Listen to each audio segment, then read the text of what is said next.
शांती. आज आहे 5/9/2024 ची मुरली.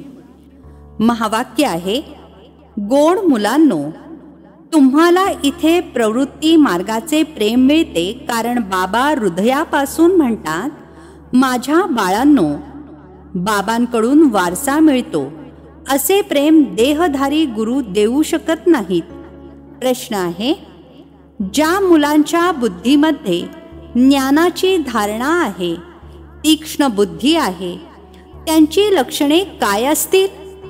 उत्तर आहे, त्यांना दुसऱ्यांना ज्ञान ऐकवण्याची आवड असेल.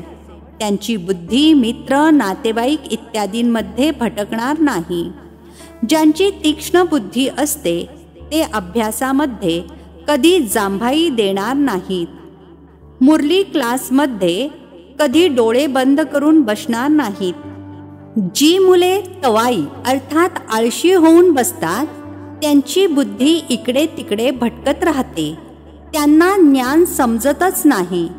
त्यांच्यासाठी बाबांची आठवण करणे खूप अवघड आहे. ओम शांती. हा आहे पिता आणि मुलांचा मेळावा, गुरु आणि चेले अथवा शिष्यांचा मेळावा नाही. या गुरु लोकांची दृष्टी असते की हे आपले शिष्य आहेत अथवा फॉलोअर्स किंवा जिज्ञासू आहेत. कमी लेखणारी दृष्टी झाली ना, ते त्या दृष्टीनेच बघतील. आत्म्याला बघणार नाहीत. ते बघतात शरीरांना आणि ते चेले देखील देह अभिमानी होऊन बसतात. त्यांना आपला गुरु समजतात. दृष्टीच तशी राहते की आमचे गुरु आहेत. ते गुरुविषयी आदर बाळगतात. इथे तर खूप फरक आहे. इथे बाबाच मुलांचा आदर ठेवतात. ते जाणतात या मुलांना शिकायचे आहे. हे सृष्टी चक्र कसे फिरते, बेहदचा इतिहास भूगोल मुलांना समजावून सांगायचा आहे. त्या गुरूंच्या हृदयामध्ये मुलांसारखे प्रेम असणार नाही. पित्याचे तर मुलांवर खूप प्रेम असते आणि मुलांचे देखील वडिलांवर प्रेम असते. तुम्ही जाणता, बाबा तर आपल्याला सृष्टीचक्राचे ज्ञान ऐकवतात. ते अर्थात गुरु लोक काय शिकवतात? अर्धा कल्प शास्त्र वगैरे ऐकवतात. भक्तीचे कर्मकांड करतात. गायत्री, संध्या इत्यादी शिकवत राहतात. हे तर बाबा अर्थात शिवबाबा आलेले आहेत, स्वतःचा परिचय देत आहेत. आपण तर बाबांना अजिबात जाणत नव्हतो. सर्वव्यापीच म्हणत होतो. कधीही विचारा, परमात्मा कुठे आहे? तर लगेच म्हणतील, ते तर सर्वव्यापी आहेत. मनुष्य तुमच्याकडे जेव्हा येतात तेव्हा विचारतात, इथे काय शिकवले जाते?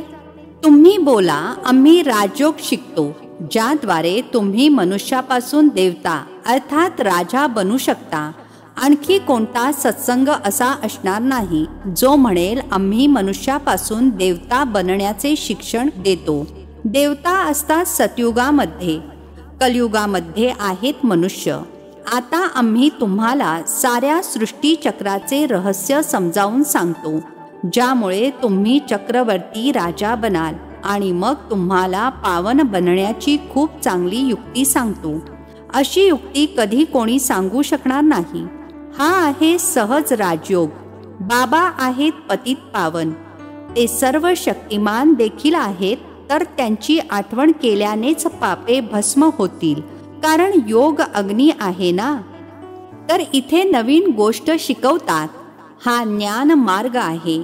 ज्ञानसागर एक बाबाच असतात. ज्ञान आणि भक्ती वेगवेगळी आहेत. ज्ञान शिकविण्यासाठी बाबांनाच यावे लागते, कारण तेच ज्ञानाचे सागर आहेत. ते स्वतः येऊन आपला परिचय देतात की मी सर्वांचा पिता आहे. ब्रह्माद्वारे साऱ्या सृष्टीला पावन बनवतो. पावन दुनिया आहे सतयुग, पतित दुनिया आहे कलयुग. तर सतयुग आदी आणि कलयुग अंताचे हे आहे संगमयुग. याला लीप युग म्हटले जाते. यामध्ये आपण जंप मारतो. कुठे? जुन्या दुनियेमधून नवीन दुनियेमध्ये जंप मारतो. ते तर शिडीवरून हळूहळू खाली उतरत आलो. इथे तर आपण घाणेरड्या दुनियेमधून नवीन दुनियेमध्ये एकदम जंप मारतो, सरळ वर निघून जातो. जुन्या दुनियेला सोडून आपण नवीन दुनियेमध्ये जातो. ही आहे बेहदची गोष्ट. बेहदच्या जुन्या दुनियेमध्ये प्रचंड प्रमाणात मनुष्य आहेत. नवीन दुनियेमध्ये तर फार थोडे मनुष्य असतात ज्याला स्वर्ग म्हटले जाते. तिथे सर्व पवित्र राहतात. कलियुगामध्ये सर्व आहेत अपवित्र. अपवित्र रावण बनवतो. हे तर सर्वांना समजावून सांगतात की तुम्ही आता रावण राज्यामध्ये अथवा जुन्या दुनियेमध्ये आहात. खरे तर राम राज्यामध्ये होता, ज्याला स्वर्ग म्हटले जात होते. मग 84चे चक्र फिरून खाली कसे कोसळले आहात ते तर आम्ही सांगू शकतो. जे चांगले हुशार असतील ते लगेच समजतील. ज्यांच्या डोक्यात येणार नाही ते तर वेड्यासारखे इकडे तिकडे बघत राहतील, लक्ष देऊन ऐकणार नाहीत. असे म्हणतात ना, तू तर जसा आळशी आहेस. संन्यासी लोक देखील जेव्हा कथा बसून ऐकवतात तेव्हा तर कोणी डुलकी काढतात किंवा दुसरीकडेच लक्ष असते. तर अचानक त्यांना विचारतात की काय ऐकवले. बाबा देखील सर्वांना बघत राहतात. कोणी आळशासारखे तर बसलेले नाहीत ना. चांगले तीक्ष्ण बुद्धीवाले जे असतात ते शिकताना कधी जांभाई इत्यादी देणार नाहीत. शाळेमध्ये कधी कोणी डोळे बंद करून बसले हा तर नियम नाही आहे. ज्ञानाला काहीच समजत नाहीत. बाबांची आठवण करणे त्यांच्यासाठी खूप अवघड आहे. मग पापे कशी नष्ट होतील. तीक्ष्ण बुद्धीवाले तर चांगल्या रीतीने धारण करून ते मग इतरांना देखील ऐकवण्याची त्यांना आवड असते. ज्ञान नसेल तर बुद्धी मित्र नातेवाईकांमध्ये भटकत राहते. इथे तर बाबा म्हणतात बाकी सर्व काही विसरून जायचे आहे. शेवटी कशाचीच आठवण येता कामा नये. बाबांनी अर्थात ब्रह्मा बाबांनी संन्याशी इत्यादींना बघितले आहे जे पक्के ब्रह्मज्ञानी असतात. ते पहाटे असे बसल्या बसल्या ब्रह्म महतत्वाची आठवण करता करता शरीर सोडतात. त्यांच्या शांतीचा प्रभाव खूप पडतो, परंतु ते ब्रह्ममध्ये लीन तर होऊ शकत नाहीत. पुन्हा मग मातेच्या गर्भामध्ये जन्म घ्यावा लागतो. बाबांनी समजावून सांगितले आहे की वास्तविक महात्मा तर श्रीकृष्णाला म्हटले जाते. मनुष्य तर अर्थ न समजता फक्त म्हणतात. बाबा समजावून सांगत आहेत श्रीकृष्ण आहे संपूर्ण निर्विकारी, परंतु त्याला संन्यासी नाही तर देवता म्हटले जाते. संन्यासी म्हणणे किंवा देवता म्हणणे त्याचा देखील अर्थ आहे. हा अर्थात ब्रह्मा बाबा देवता कसा बनला. संन्याशापासून देवता बनला. बेहदचा संन्यास केला, मग निघून गेले नवीन दुनियेमध्ये. ते अर्थात या दुनियेतील संन्यासी तर हदचा संन्यास करतात. बेहदमध्ये जाऊ शकत नाहीत. हदमध्येच विकारातून पुनर्जन्म घ्यावा लागतो. बेहदचा मालक बनू शकत नाही. राजा राणी कधी बनू शकत नाही, कारण त्यांचा धर्मच वेगळा आहे. संन्यास धर्म काही देवी देवता धर्म नाही आहे. बाबा म्हणतात मी अधर्माचा विनाश करून देवी देवता धर्माची स्थापना करतो. विकार हा देखील अधर्म आहे ना. म्हणूनच बाबा म्हणतात या सर्वांचा विनाश आणि एका आदि सनातन देवी देवता धर्माची स्थापना करण्यासाठी मला यावे लागते. भारतामध्ये जेव्हा सतयुग होते तेव्हा एकच धर्म होता. तोच धर्म मग अधर्म बनतो. आता तुम्ही पुन्हा आदि सनातन देवी देवता धर्माची स्थापना करत आहात. जे जितका पुरुषार्थ करतील तितके उच्च पद प्राप्त करतील. स्वतःला आत्मा निश्चय करायचा आहे. भले गृहस्थ व्यवहारामध्ये राहा, त्यातूनही जितके शक्य असेल उठता बसता हे पक्के करा. जसे भक्त लोक पहाटे उठून एकांतामध्ये बसून माळ जपतात, तुम्ही तर संपूर्ण दिवसाचा हिशोब काढता. अमक्या वेळेला इथे इतकी आठवण केली, पूर्ण दिवसामध्ये इतका वेळ आठवण राहिली, टोटल काढता. ते तर पहाटे उठून माळ जपतात, जरी ते काही खरे भक्त नसतात. काही लोकांची बुद्धी तर बाहेर कुठे कुठे भटकत राहते. आता तुम्ही समजता भक्तीने तर फायदा काहीच मिळणार नाही. हे तर आहे ज्ञान, ज्यामुळे खूप फायदा होतो. आता तुमची आहे चढती कला. बाबा वारंवार म्हणतात मन मना भव. गीतेमधील देखील हा शब्द आहे, परंतु त्याचा अर्थ कोणीही सांगू शकणार नाही, उत्तर देता येणार नाही. वास्तविक त्याचा अर्थ लिहिलेला देखील आहे. स्वतःला आत्मा समजून देहाचे सर्व धर्म सोडून मामेकम अर्थात मज एकाची आठवण करा. भगवान उवाच आहे ना, परंतु त्यांच्या बुद्धीमध्ये आहे श्रीकृष्ण भगवान. तो तर देहधारी पुनर्जन्मामध्ये येणार आहे. त्याला भगवान कसे म्हणू शकतो? तर संन्यासी इत्यादी कोणाचीही दृष्टी पिता आणि मुलांची असू शकत नाही. भले गांधीजींना बापूजी म्हणत होते, परंतु वडील आणि मुलाचे नाते म्हणता येणार नाही. ते तर तरी पण साकार झाले ना. तुम्हाला तर समजावून सांगितले आहे, स्वतःला आत्मा समजा. यामध्ये जे बाबा बसले आहेत ते आहेत बेहदचे बापूजी. लौकिक आणि पारलौकिक दोन्ही पित्याकडून वारसा मिळतो. बापूजींकडून अर्थात गांधीजींकडून तर काहीच मिळाले नाही. अच्छा, भारताची राजधानी परत मिळाली, परंतु याला वारसा तर म्हणणार नाही. सुख मिळाले पाहिजे ना. वारसा मिळतोच दोघांकडून, एक हदच्या पित्याचा, दुसरा बेहदच्या पित्याचा. ब्रह्माकडून तर कोणताही वारसा मिळत नाही. भले साऱ्या प्रजेचे ते पिता आहेत. त्यांना म्हणतात ग्रेट ग्रेट ग्रँडफादर. ते स्वतः म्हणतात माझ्याकडून तुम्हाला कोणताही वारसा मिळत नाही. जर हे स्वतः म्हणतात की माझ्याकडून कोणताही वारसा मिळू शकत नाही, तर मग त्या बापूजींकडून काय वारसा मिळू शकणार? काहीच नाही. इंग्रज तर निघून गेले. आता काय आहे? उपोषण, धरणे, संप इत्यादी होत राहतात. किती मारामाऱ्या होत राहतात. कोणाचीच भीती राहिलेली नाही आहे. मोठमोठ्या ऑफिसर्सना देखील मारून टाकतात. सुखाऐवजी अजूनच दुःख आहे. तर बेहदची गोष्ट इथेच आहे. बाबा म्हणतात सर्वप्रथम हा पक्का निश्चय करा की आपण आत्मा आहोत, शरीर नाही. बाबांनी आम्हाला दत्तक घेतले आहे. आपण दत्तक मुले आहोत. तुम्हाला समजावून सांगितले जाते की ज्ञानाचा सागर बाबा आलेले आहेत आणि ते सृष्टीचक्राचे रहस्य समजावून सांगतात. दुसरे कोणीही समजावून सांगू शकणार नाही. बाबा म्हणतात देहासहित देहाच्या सर्व धर्मांना विसरून मामेकम अर्थात मज एकाची आठवण करा. सतोप्रधान जरूर बनावे लागेल. हे देखील जाणता जुन्या दुनियेचा विनाश तर होणारच आहे. नवीन दुनियेमध्ये खूप थोडे असतात. कुठे इतके करोडो आत्मे आणि कुठे 9 लाख. इतके सर्वजण कुठे जातील? आता तुमच्या बुद्धीमध्ये आहे की आपण सर्व आत्मेवरती होतो. मग इथे आलो आहोत पार्ट बजावण्यासाठी. आत्म्यालाच ॲक्टर म्हणणार. आत्मा ॲक्ट करते या शरीरासोबत.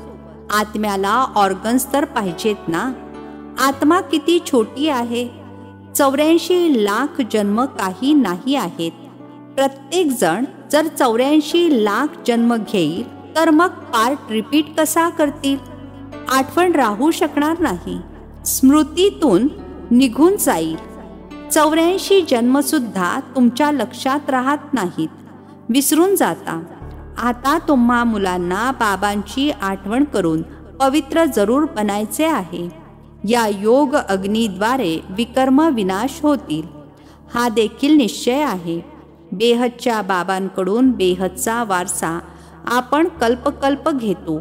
आता पुन्हा स्वर्गवासी बनण्यासाठी बाबांनी सांगितले आहे की मामेकम अर्थात मज एकाची आठवण करा, कारण मीच पतित पावन आहे.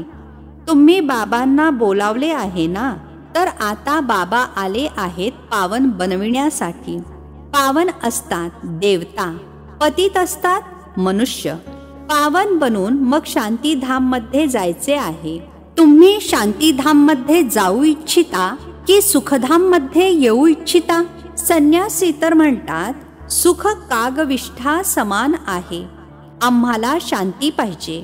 तर ते सतयुगामध्ये कधी येऊ शकणार नाही.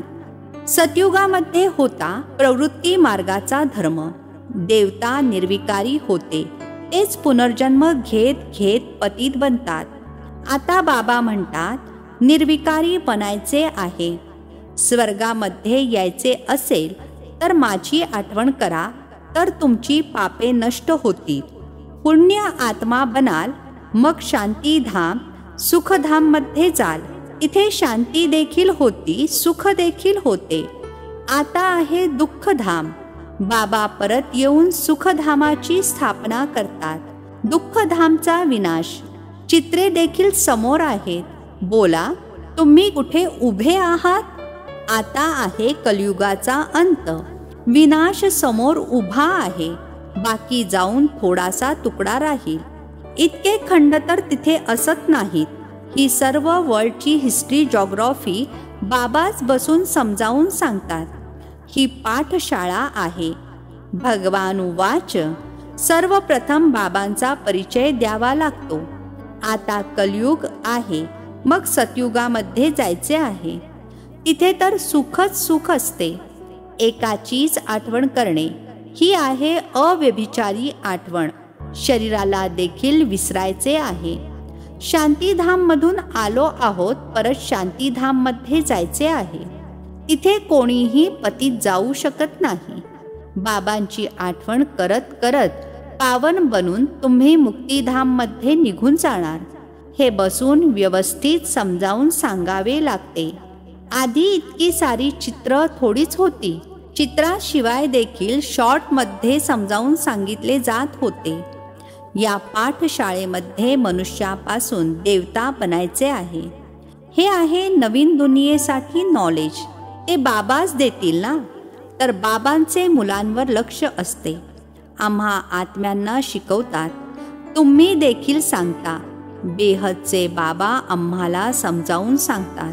त्यांचे नाव आहे शिवबाबा. फक्त बेहदचे बाबा म्हटले तर गोंधळून जातील, कारण असे बाबाजी तर खूप झाले आहेत. म्युन्सिपाल्टीच्या मेयरला देखील बाबा म्हणतात. बाबा म्हणतात, मी यांच्यामध्ये अर्थात ब्रह्मा बाबांमध्ये येतो, तरी देखील माझे नाव शिवच आहे.